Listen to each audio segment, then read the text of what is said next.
Azərbaycanın Ali Məhkəməsi Rusiyada qətl törətməkdə təqsirli bilinən Bakı şəhər sakini 1981-ci il təvəllüdlü Eldar Məhərrəmovun cinayət işinə baxıb, Teleqrafın əldə etdiyi xəbərə görə hadisə 2008-ci il dekabrın 27-sində Moskva vilayətinin Kilin şəhərində baş verib. Eldar Məhərrəmov quldurluqda və qətldə ittiham olunub. O, həmin gün sevgili münasibətində olduğu Ryubiyova Yekaterina Nikolayevnaya ilə kiraya qaldığı evdə birlikdə olarkən qonaq gəlmiş Sağabatova Babayevanı öldürmək qərarına gəlib.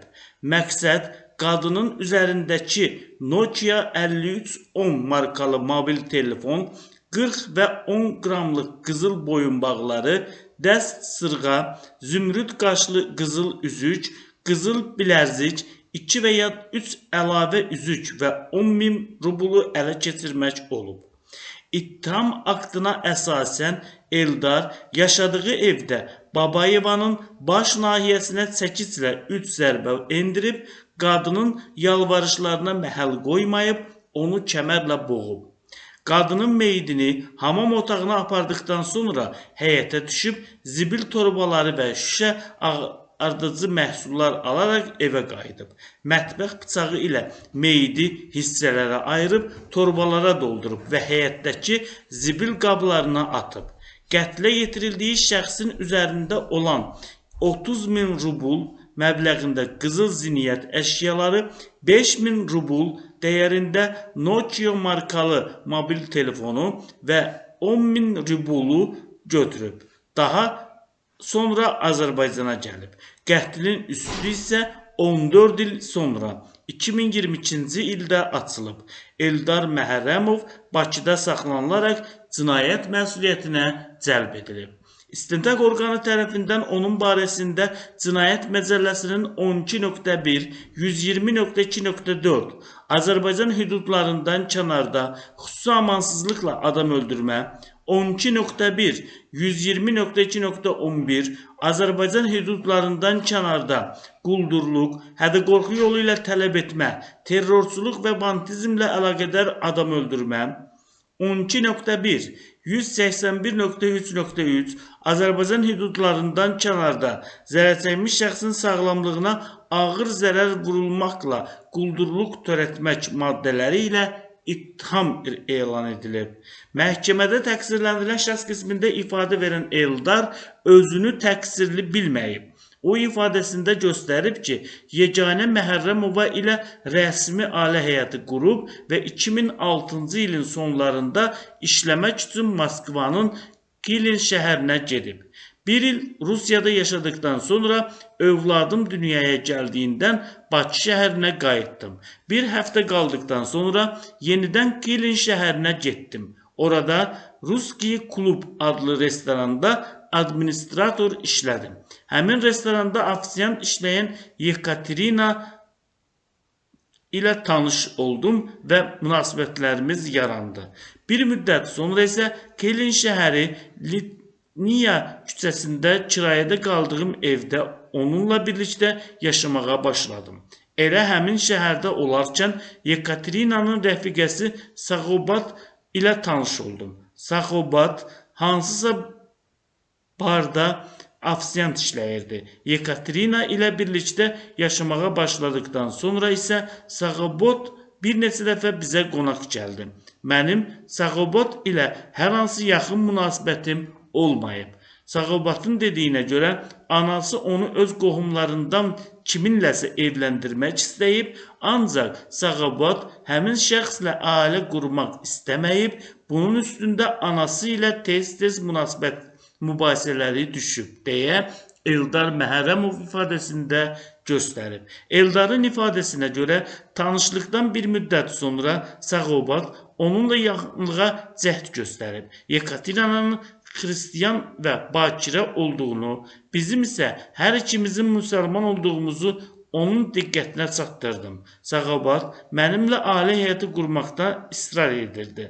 Mən də ona ailəli olduğumu bildirdim. Sağobat Qız olduğundan onunla heç vaxt yaxınlıq etmək istəmədim. Son dövrlərdə Sağobat bizə tez-tez gəlir, hər dəfə ikimiz qaldıqda eyni söhbətləri açırdı. Mən də onları Yekaterinaya danışacağımı bildirdim. Belə olduqda Sağobat güya mənim onunla yaxınlıq etmək istədiyimi və qarşılıq almadığımdan ona şər atdığımı Yekaterinaya deyəcəyini bildirdi. Ona görə son vaxtlar Sağobat bizə qonaq gəldikdə müxtəlif bəhanələrlə evdən gedirdim deyə təqsirləndirilən şəxs ifadəsində göstərib. Təqsirləndirilən şəxsin sözlərinə görə 27 dekabr 2008-ci ildə saat 20 radələrində Sağobat yenə onlara qonaq gəlib Yekaterina ilə evdə olublar. Qadınlar otaqda oturaraq söhbət edirdi. Mən mətbəx otağına keçdim, siqaret çəkdim. Sonra Yekaterina və Sağobatın yanına getdim. Yekaterina yemək pişirmək üçün mətbəx otağına keçdi. Sağobat mənədən dedikləri barədə nə düşündüyümü soruşdu.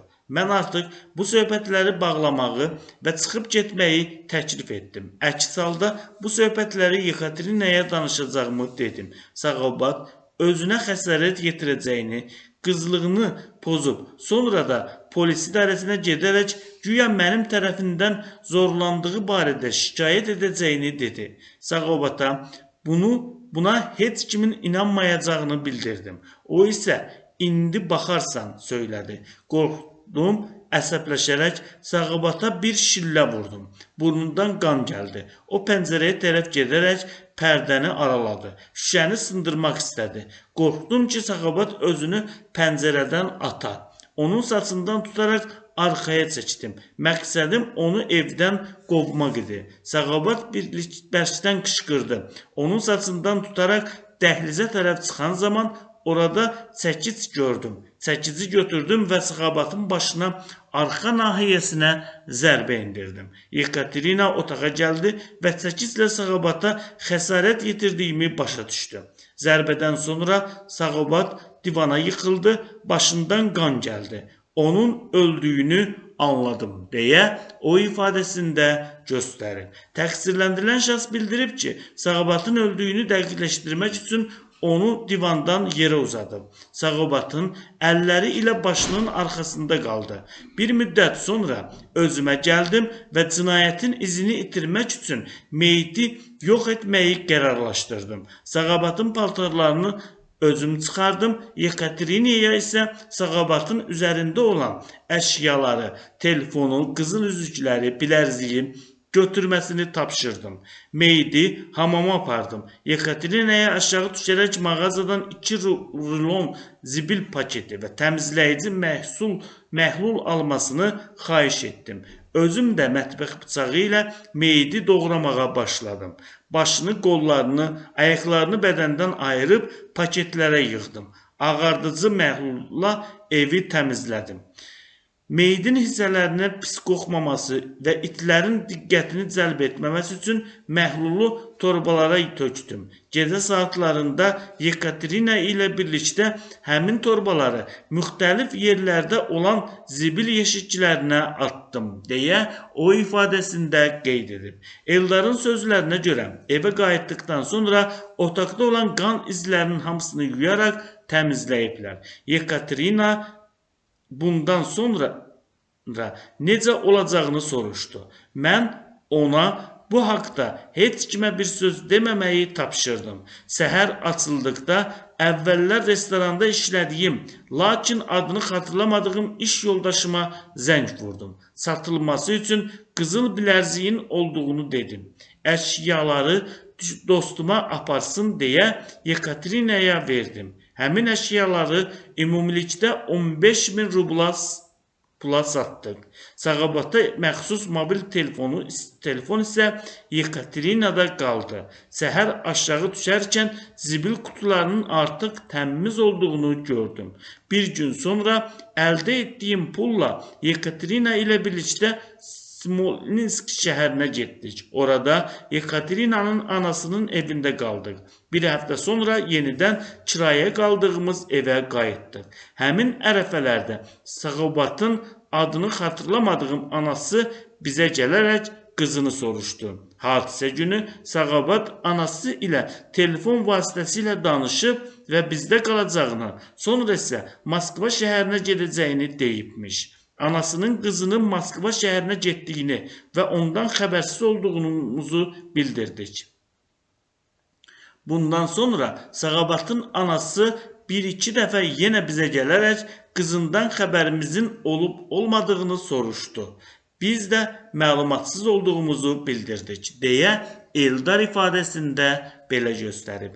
Təqsirləndirilən şəxs qeyd edib ki, hadisədən təxminən 3 ay sonra Yekaterinanın hamilə qaldığını öyrənib. Azərbaycanda aləmin olduğunu və bu uşağa baxa bilməyəcəyimi bildirdim. Ondan uşağı abort etdirməsini tələb etdim. Yekaterina abort etdirəcəyi təqdirdə bir daha hamilə qala bilməyəcəyini bildirdi. Mən də qərarı Yekaterinaya buraxdım. Yekaterinanın anası mənim uşağa sahib çıxmayacağımı bildi və qızını öz yanına çağırdı. Tədricən Yekaterina ilə münasibətlərimiz soyuqlaşdı. 2009-cu ilin yay aylarında tamamilə ayrıldıq. Yekaterinanın anasının yanında qaldı. Mən isə Yelena Krisnova ilə bir yerdə yaşamağa başladım. 2009-cu ilin sonlarında Yekaterinanın övladı dünyaya gəldi. Mən doğum evinə gedərək Yekaterinanı xəstəxanadan çıxarıb evinə apardım. Bir gün sonra yenidən kiraya qaldığım evə qayıtdım. Yelena bunlardan xəbərdar olub, deyə Eldar ifadəsində göstərib. Eldarın bildirdiyinə görə 2010-cu ilin əvvəllərində Bakı şəhərinə gəlib, bir həftə sonra yenidən Rusiyaya qayıdıb. Bakıda olarkən nə törətdiyim cinayət hadisəsi barədə, nə də orada uşağımın olması haqqında heç kimə bir söz deməmişəm. Rusiyaya qayıdıb 15 sentyabr 2014-cü ilədək Yelena ilə birlikdə yaşadım. Yelena'nın məndən bir övladı dünyaya gəldi. Törətdiyim hadisə barədə Yelena'ya danışmadığımı unutmuşam. 2010-cu ildə Rusiyaya qayıdarkən xarici pasportumun müddəti bitməyinə yaxın olub və bunun üçün yenidən Azərbaycana qayıtdım. Yenə pasport alıb Rusiyaya getməli oldum. Ancaq Rusiyada işlərim yaxşı getdiyindən Bakıya qayıtmadım. Pasportumun müddəti bitsə də 4 il orada qeydiyyatсız yaşadım. 2014-cü ildə isə miqrasiya rejimini pozduğuma görə mənə ölkəni könüllü şəkildə tərk etmək üçün vaxt verildi və yalnız 3 il keçdikdən sonra yenidən Rusiyaya qayıda biləcəyimi izah olundu. Yelena'ya tezliklə dönəcəyimi bildirdim. Yelena artıq ikinci hamiləliyə qalmışdı. Azərbaycanda olarkən telefon vasitəsilə onunla əlaqə saxlayırdım. 2015-ci ilin mayında Yelena uşaq dünyaya gətirdi. Skype proqramı vasitəsilə əlaqə saxlayarkən ona 3 ildən tez Rusiyaya gələ bilməyəcəyimi dedim. Yelena bundan əsəbləşərək mənim Azərbaycandakı aləmi təhqir etməyə başladı. Ona acıqlandım və bir daha əlaqə saxlamadım, deyə o ifadəsində göstərib. Eldar bildirib ki, 2014-cü ildə Azərbaycana qayıtdıqdan sonra bir daha Rusiyaya getməyib. Bakıda aləmlə yaşamağa başladım. 4 yaşında bir oğlum, 15 yaşında bir qızım oldu. Valideynlərim də bizimlə bir yerdə qalırdılar. Rusiyada törətdiyim hadisə barədə ailə üzvlərimə heç nə danışmamışam. 2017-ci ildə Rusiyadan Azərbaycana sorğu gəldi. Sorğu əsasında məni Xəzər rayon polis idarəsinə dəvət etdilər. Ailə üzvlərim barəmdə Rusiyada araşdırma getdiyini eşitdi. Ancaq mən törətdiyim cinayət əməlini heç vaxt onlara etiraf etmədim, deyə təqsirləndirilən şəxs ifadəsinə belə yekun vurub.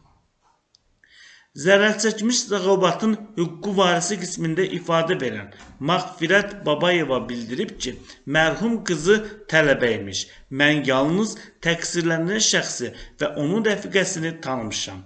Qızım onlara gəlib gəlirdi. Sağobat itkin düşəndən də onlar mənə qızımın tapılacağını bildirdilər. Hətta Eldar və Yekaterina gələrək məndən axtarış üçün pul da istədilər. Qızımın $10.000 pulla Ermənistana getdiyini bildirdilər. Mən də onlara inandım. Qızımı onların öldürdüyünü bilmirdim. 14 ildə qızımı axtarmağım damadığım yer qalmadı.